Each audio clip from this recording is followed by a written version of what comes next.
Okay, hi everyone. Housekeeping quickly first.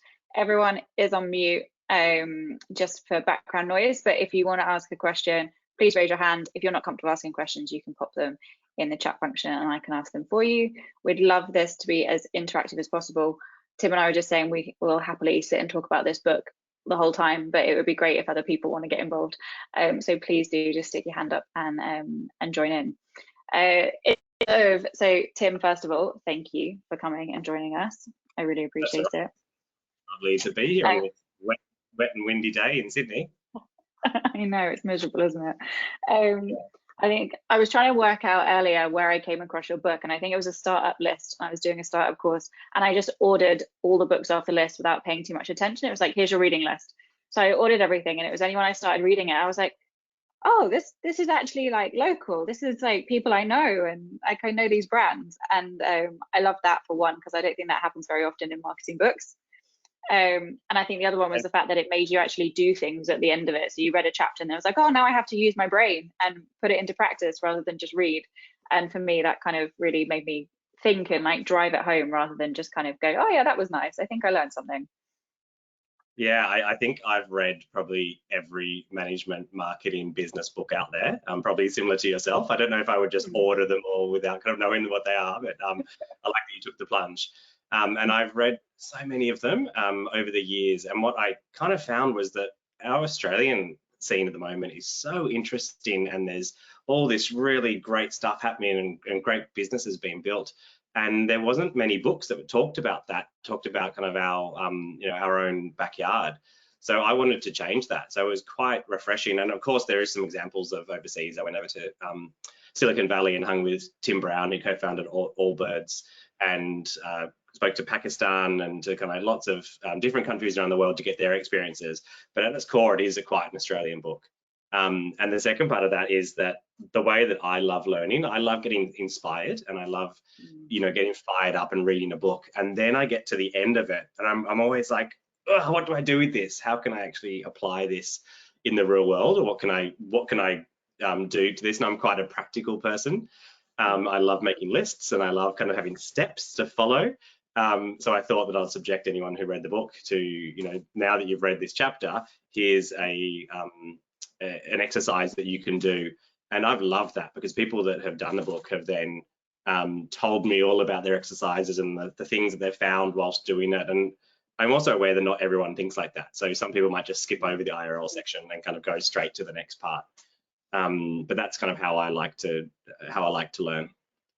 No, I loved it. And then Amy, who's on the call, was messaging me questions on Sunday and being like, what about this? What about the other? And then she was like, oh, by the way, I've read the book and I'm now doing the exercises. And I was like, okay, I've got it. So it was kind of nice to see it in practice as well. I guess diving into questions, and I was writing down a bunch earlier.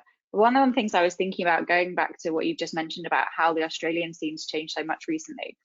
It doesn't feel like it's a particularly old book. What was it, published in 2020? But it feels like so much has changed since then. So I wondered if there was anything that's kind of happened over the last couple of years. You're like, oh God, I wish I'd written about that, or I should have spent more time on that chapter based on what's happened. Yeah, I think I was also the luckiest person in the world in that I wrote this book pre-COVID. So I wrote it in 2018 and 2019. The book publishing process is extremely long. So you spend a year or two writing a book, and then there's about a 6-month period before it's published. It goes to print about 3 months before, and there's quite a kind of a long period. And I was extremely lucky, if there is such a term, if you can be lucky, because COVID hit in March 2020 and my book came out in July 2020.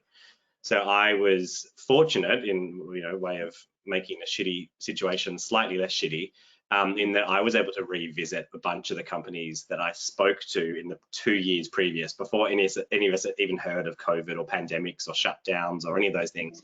But there was about a 2 or 3 month period from kind of like March to April, going into May, when I was able to basically rewrite about a third of the book, because I was, my first thought when COVID hit was, all of these businesses that I spoke to are going to go under. I kind of, in the early days of COVID, when no one knew what was going on, the world felt like it was falling apart.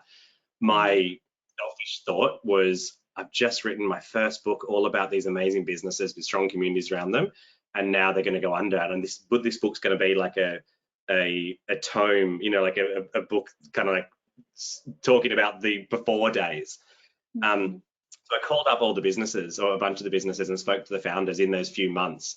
And something really interesting happened, which was, and it's not because I picked really great companies, but well, so I did pick great companies, but the reason why I picked them was because they had really strong communities around them. So I could sense that what they were building, and some of them were at the start of the journey and some of them were further through it, but they were all being identified because of their strong communities.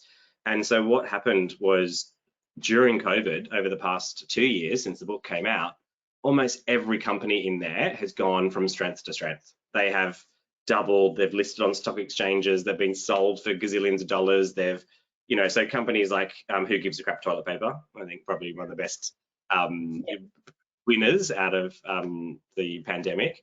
Even Go-To Skincare, Zoe Foster-Blake's company, ended up selling 50% of that for $80 million, a valued a company at $160 million, which is not bad for Zoe, who loved to tell me that she's not very good at business when she was on the when I kind of chatted with her.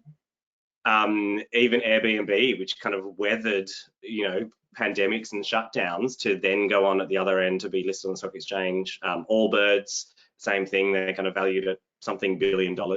And it's not just about those monetary things, but that the monetary side of it was one way of looking at these businesses that had these strong communities and showing that the pandemic actually strengthened them rather than tore them down.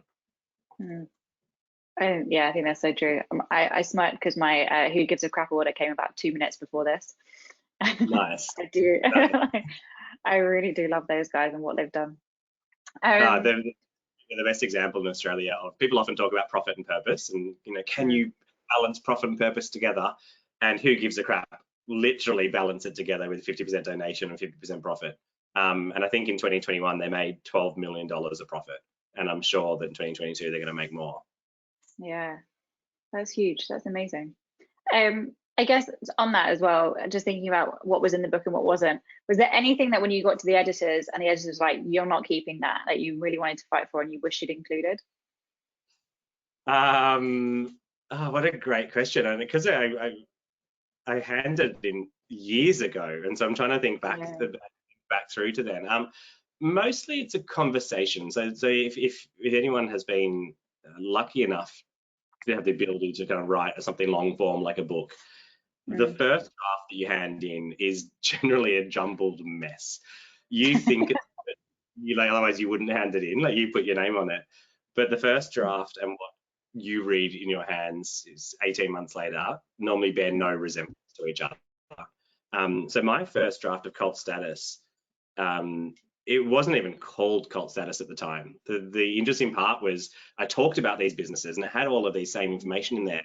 But I wrote a paragraph in there around how the effect of what building a strong community was having to these products, and I talked about how they're building a cult status. And it was actually my editor and publisher, Lex Hurst, who read this section that was, you know, one of 100,000 words in there, and said, that is so strong there, you need to build that. That is what the focus of the book should be. And it was like this light bulb going off, where I then looked at all of the stories through that lens of cult status, and all of a sudden everything made sense. I rearranged it. I hardly rewrote it. I mainly rearranged it and gave it the steps that were kind of in there but hadn't been, you know, so laid out like that. So if anything, I actually think there wasn't anything that I left out. There was maybe just, your first draft is always a jumbled mess of thoughts, and it takes someone else to see that in order to kind of find some gold in there. Yeah, I guess it's just that perspective you need. I guess then, so for the second book, do you think having gone through that once already, it made the second one easier to do? Yeah, it did. However, I fought against it. So the second book, my second book's called Killer Thinking. This is a slight plug here, but that is a early proof copy of it there, and it's all about ideas and creativity. So kind of it exists in the same world as Cult Status. Like, I still talk about business and entrepreneurship, but it kind of goes deep into either problem solving ideas creatively. And it was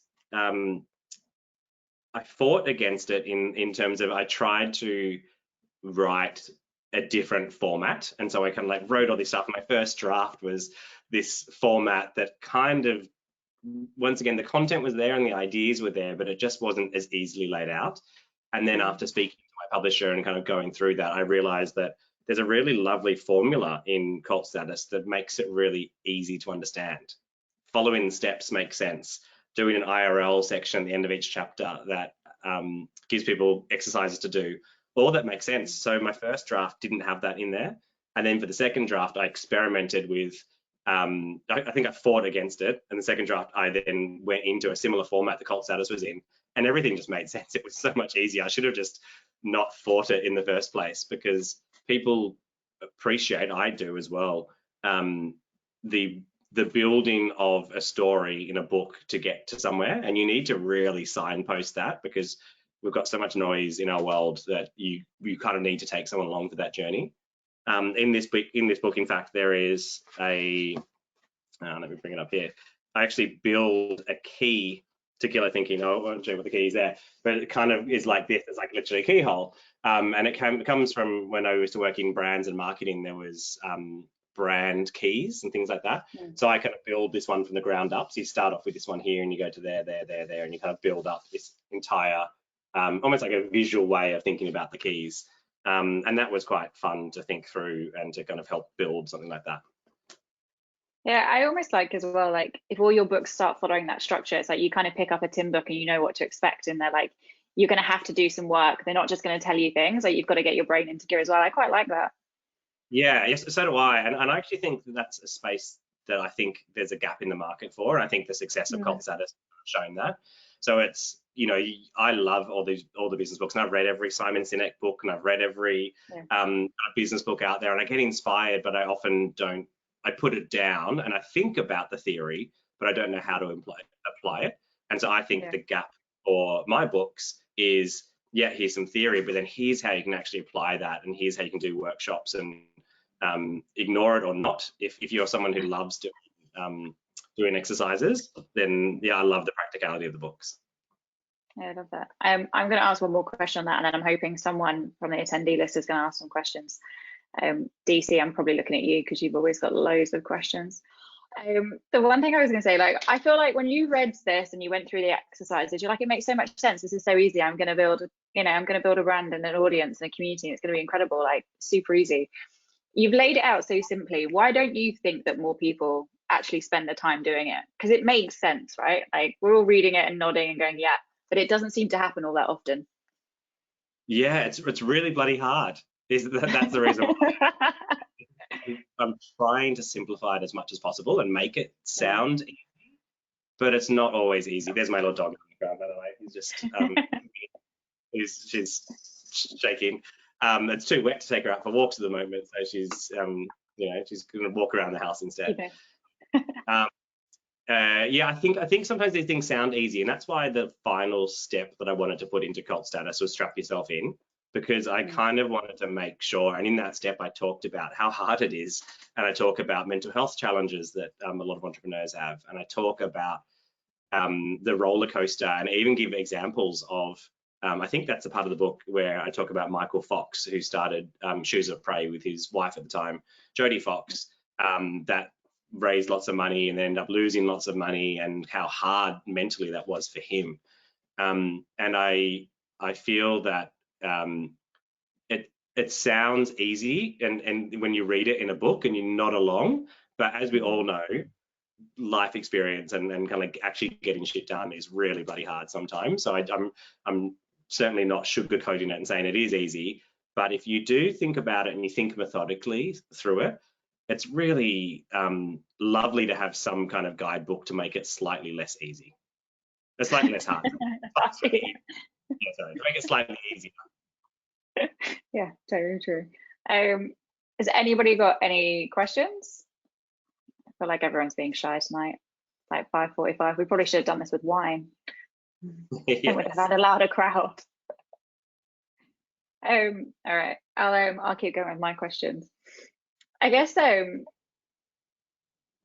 one thing I was going to say, so what you were saying about books earlier, Do you think there's a book that after you've read Cult Status, there's what's the next one? Like, what would you recommend after this? After kind of, I don't know whether it would like thinking of other books that might help bed down some of the things you've talked about and just kind of really emphasize some specific points that you've brought up. Yeah, I actually think Simon Sinek's Start with Why Mm. is something that should be read before my book. Um, only because he is such an intellectual great. He kind of talks a lot about the theory of it all and impacting and thinking of the why behind what you're doing.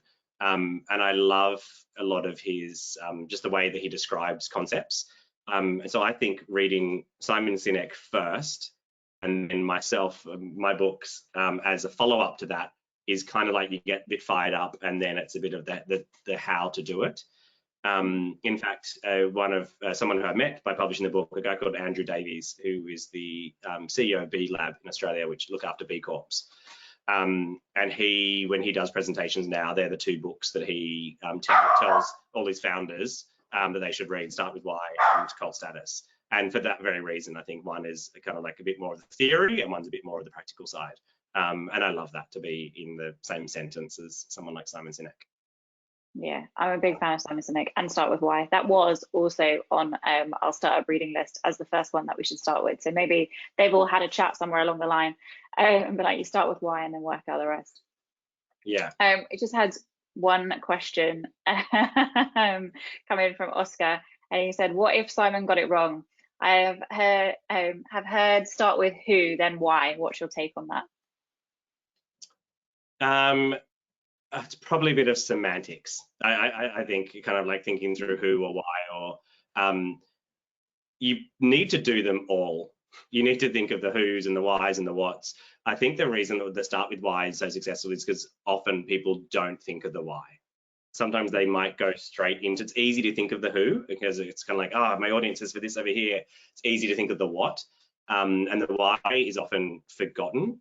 And if you don't start with the why at the beginning, you're probably not going to do it. Whereas if you're eventually going to get to the who, you'll eventually get to the what, you'll eventually get to the how.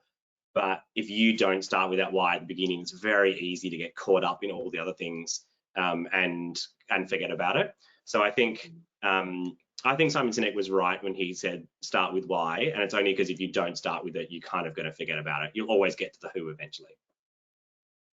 Yeah, I like that. I was thinking as well, I think when we were looking at it from a startup point of view, it was about really digging into why you were doing it, as in like the personal drive. And yeah, there's a who, but there's a kind of like what's going to keep you going when it's all shit. Like you're saying, it's going to be really hard.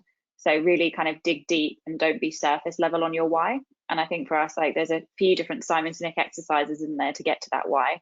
And I think it is all about trying to get deeper and deeper each time. Yeah.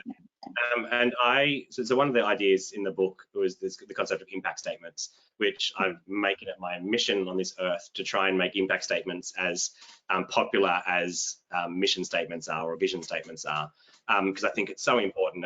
And I explain in the book that it's quite simple to do an impact statement. You take your mission statement, you add the words "so that" onto the end of it, and then you complete it. So it really just takes it that little bit further as to if you do what you want to do, what's the impact that will have. And to what you were saying just then around the personal purpose, funnily enough, when I wrote the book all about business impact statements. And that every business must have an impact statement because it's a way of the business clarifying what it's doing. And funnily enough, once the book came out, I had some feedback from people who started doing the exercises, asking me around, could I apply the same principles to personal impact statements? So could I kind of have my own personal mission about what I'm doing on this earth and what I'm doing with work and what my why is? And it was actually a really nice kind of build on top of the idea of a business impact statement. So now when I talk about it, and if I had written this in the book, and maybe this goes back to one of your earlier questions about something I wish I did have in there, I actually do wish I had talked about extending that idea of the impact statement into personal impact statements. And it's an area that I'm kind of I've explored on a couple of blogs, and I've done kind of a bunch of workshops to talk about. But if anyone's kind of interested in personal development, it's a really simple way that you can kind of apply the principles to a business, but to your own motivations. We'll have to share the blogs with everyone afterwards. That sounds great. Yeah, We've had a few cult, more questions. Sorry? The blog's up at cultstatus.com if you want to read the Awesome. personal impact statement. I will share that with everybody afterwards. So yeah, sorry, new questions that have come in. So DC said, love Cult Status, thanks for writing it. Do you have a view on how Cult Status relates with building a network, engaging a network of folks who are more than customers but less than employees? What do you mean? So engaging network in terms of a work network that is like suppliers and things like that? Let me see if he's gonna. Dave, if I unmute you, do you want to take over? Hey, thanks for giving me the opportunity to contribute. Perhaps a community or of folks who are more than just people that interact with our product, service, solution, but we're not quite prepared to give them the keys to the kingdom and say, go off and build and make and design and all that kind of stuff. I guess it's a community of folks. I feel like there's a strong tie, or there could be a strong tie with Cult Status, but we're just struggling to pull it all together. Yeah, great. So without knowing the specifics, I'll kind of talk generally around ways that could work. So if when someone is an employee of yours, there's obviously parts of the business that you're going to share with people. So you're going to, give them the annual strategy on what you want to do, and you're going to kind of bring them inside the tent, for want of a better term, to show them the direction that you want to go. And then this concept of leading from the middle I talk about in the book is around helping them and kind of shepherd them to that way. So if you're building, or you kind of have a community of people who aren't quite employees, but you still want to bring them inside the tent, I would say that you should overshare with them, and bring them into the fold as much as you would if you're an employee of the company and you kind of were sharing, this is our wins and our successes and where we're going to go. So if you can either, the ultimate is to have real world events where you kind of bring people together, and hopefully now in a whatever we are stage of COVID, you can have some real world events. As soon as you have some real world events, use that as a way of kind of sharing as much information as you can about where you're going and why you're getting there, and bring them into the tent. You can then power them up through digital events throughout the year, because they've met each other, they've met you, they understand what you're doing. It's sometimes hard if you start off with only digital events as a way of community building, because there's, as we're kind of seeing here, this is different to if we were in a room together and kind of we spent 20 minutes before the meeting talking about what the weather was doing. You kind of tend to forge deeper connections when you are in person. So yeah, without knowing the specifics, my advice would be, however you can think of bringing them into the fold by giving them as much information as you can around what your mission is, where you're going, giving them tools to kind of think of the ways to get there. So instead of going to them and saying, right, this is what we're doing, tell them what you want to do and ask them if they have any suggestions on how you can best do that. And if you can involve them as much as possible in the decision-making process, because they understand where they're going and why they're going there, that's a really kind of strong way of using some of the principles in Cult Status. Love that, thank you. Other questions. So Amy has said, how do you draw the line on questioning the small things to make sure you don't get caught up in the how, what ifs that start holding you back from taking action and not being fearful of failure? Yeah, great. There was a nice, I'm just going to pull open the book here to the little square that I had at the end of that section. Let me just get there. Define your altar, find your superpower, question all the small things. I had a really great little, that one there, it's on page 91 of the book, where it talks about things that are small to big and then important and not important. And sometimes this might answer the question. Let me explain what I'm saying here then, and then maybe just reiterate that question to make sure I'm going to answer it and not go off on too much of a tangent. However, I think it's really important when you're thinking around the kind of the small things to, one, not think that anything is too small, because when you are building something, and let's use Who Gives a Crap as an example because I use them in the book, there is no such thing that's too small with what they do. No email that can't have a joke on it. No piece of paper that can't be recycled or can't be used as marketing. No opportunity on their social to kind of like not talk about the international. Even the other day when it was 22nd of the 2nd of the 2nd, they use that as like International Number Twos Day to talk about number twos.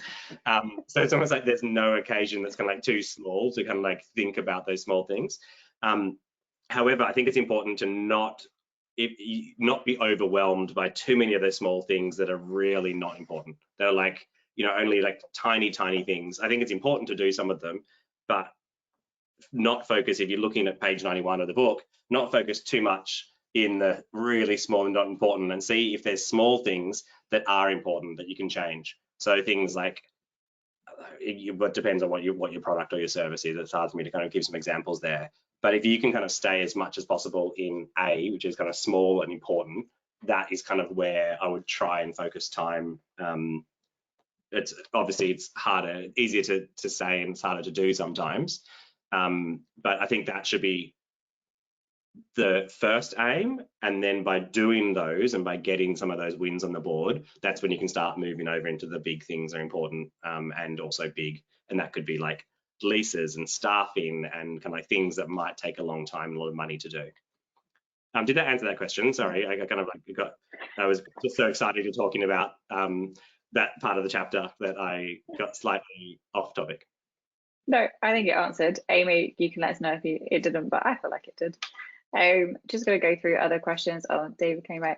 Oscar suggested a book for what we were talking about earlier. It's Who You Know, How a Network of 12 Key People Can Fast Track Your Career.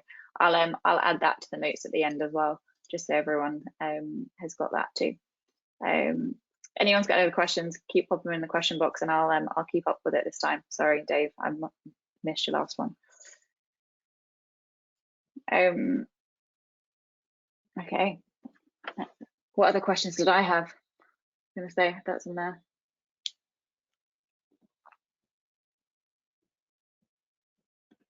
I guess going back to what's happened over, and this is not my questions, it's just from the things we've talked about. Going back to the success of the businesses that have invested in this over the last couple of years and how they've kind of weathered the storm a little bit more. Do you think something like that is going to make people think differently about it? Do you think it's kind of profile enough that they've done so much better because they've made these investments and they've made these decisions that people will start making or start seeing that it actually makes real business sense? It isn't just a nice to have thing. I think so. Yeah, I think that will take time, because this cohort of businesses, some of them are only a couple of years old, some of them are 5-10 years old. It's more books like Cult Status that talk about our local industry. It is more success stories of people either impacting lots of people or lots of media kind of writing about these stories, that I think success will beget success.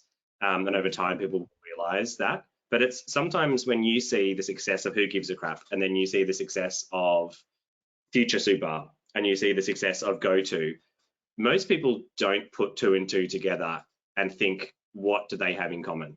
And that's the part where I think books like this and a bunch of media and stuff that I've kind of been reading, and interviews that the founders do, is starting to pull those threads together and say, what do all these disparate companies have in common? And what they have in common is they've invested time in building a strong community, having a really clear brand voice, standing for something, kind of doing the hard work at the beginning, and not just giving lip service to environmental issues or social issues, but actually investing time and money in doing those.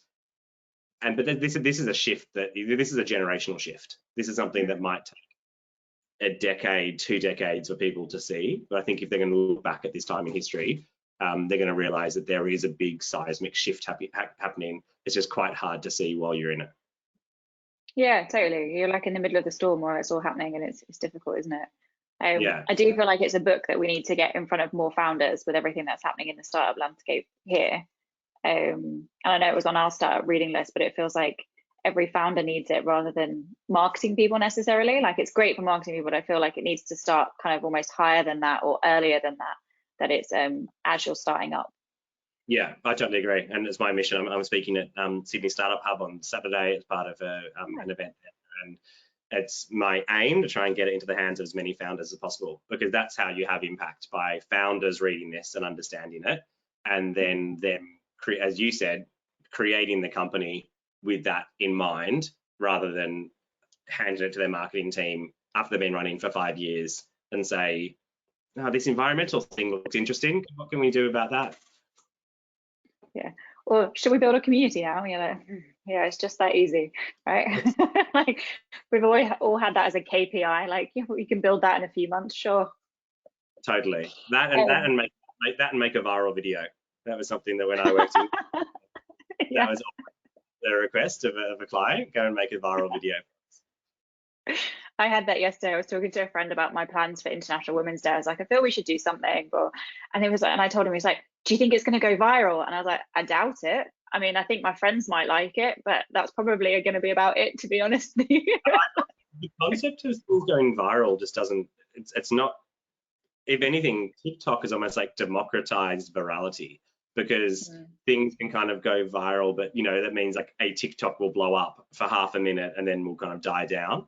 That idea of creating a video that everyone's going to share on their Facebook is, it just doesn't really exist anymore. No, very funny. So back to questions. So Oscar's asked, what is the parallels between communities and founder, and communities and the independent political movements? What do you mean by that question? If Oscar's there, I'd love to elaborate on that a tiny bit. Oscar, I'll take you off mute if you want to talk, but I might just read that question again and make sure I've actually done you justice in the meantime. So what is the parallels between communities and founder, and communities and the independent political movements? Oscar, you are off mute if you did want to chat. Not that we're going to force anyone to talk to us. There you go. Is there something about communities they can learn? This is follow-up. Okay, great. The independent political movements can learn from communities. Is that what they got? I think so. What's the part? Yeah. What's the what? Sorry. I was just trying to read it again. I thought I don't need to read it a third time. Let me answer what I think the question is.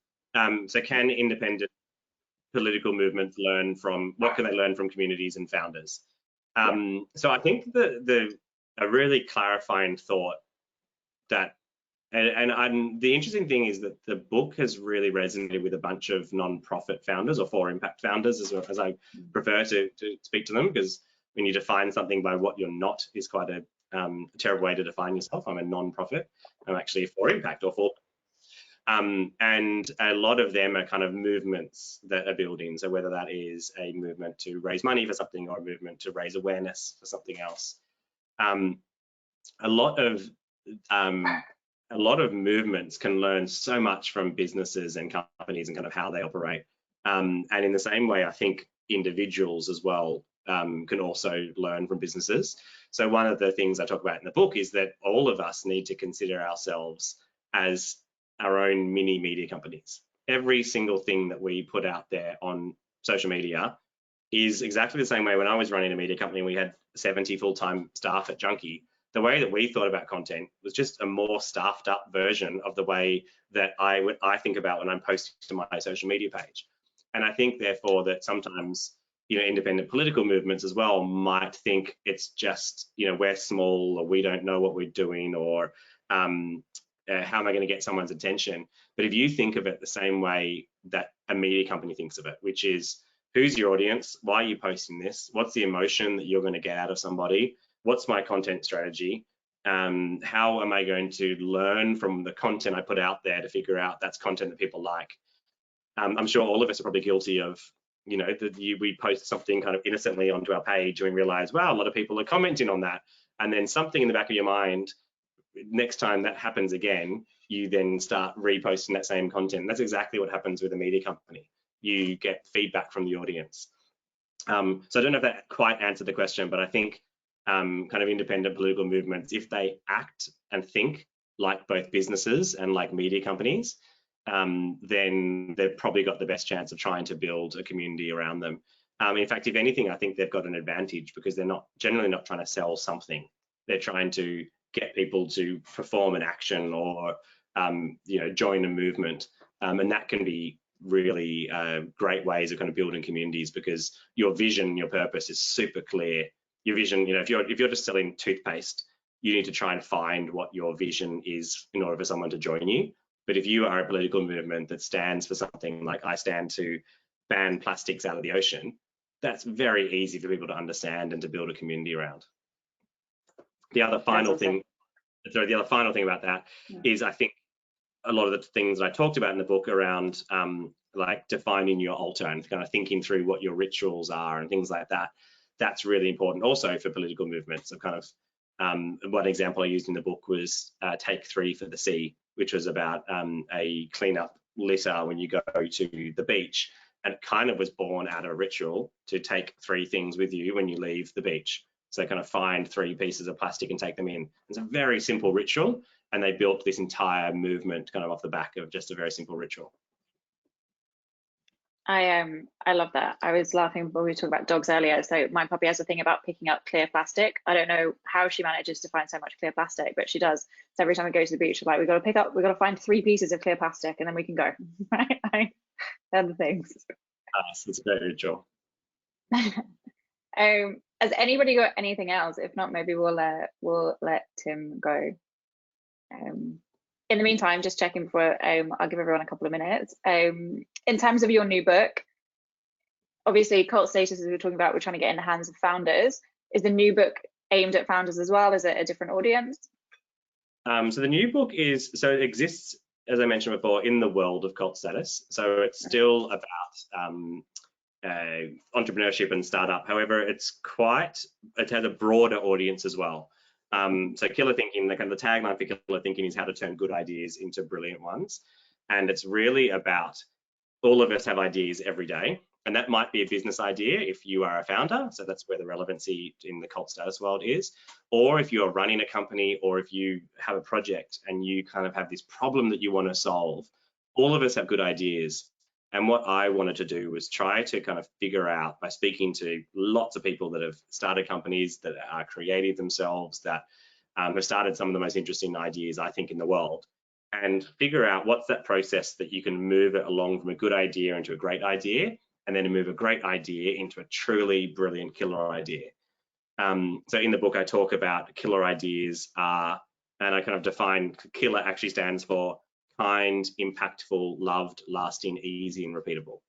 So they're the best ideas in the world that are kind, impactful, loved, lasting, easy, and repeatable. So I use that as a bit of a framework to look at some of the best ideas in the world and figure out how to move your ideas along to make them more kind, more impactful, more loved, more lasting, more easy, and more repeatable.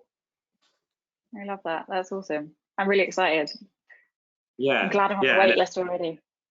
And thank you very much. And there's lots of exercises in here as well. So you will hopefully, but it's also really applicable to just any stage. So I know that a bunch of big businesses as well kind of read Cult Status and tried to apply it to what they're doing. So I wanted to write a book that was a bit more accessible to a wider range of people, not just in the entrepreneurship world. So that's what Killer Thinking should be. It comes out on May the 3rd. I'm just going through the process right now with my publisher of figuring out a launch party for it, which is very exciting because I never had a launch party for Cult Status because of COVID. No. That's super exciting. In person, that's incredible.